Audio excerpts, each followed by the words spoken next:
new activity that she's aware of, but she definitely wants to have better impulse control, better manageability skills with her. She wants to be able to take her and do a lot with her.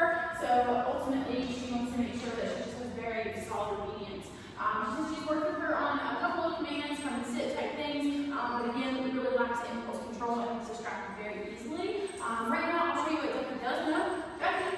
Ducky, can you come? Good. Can you sit? You know how to sit? Good. Can you sit? Sit. Good. Oh, you're gonna lay down? Down? Okay, we'll do that now.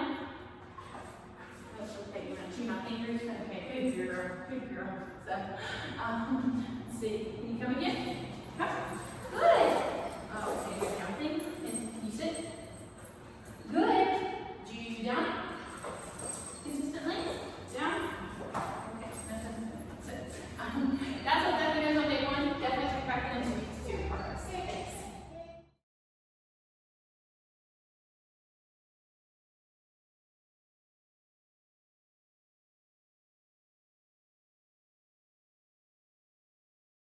Thank you.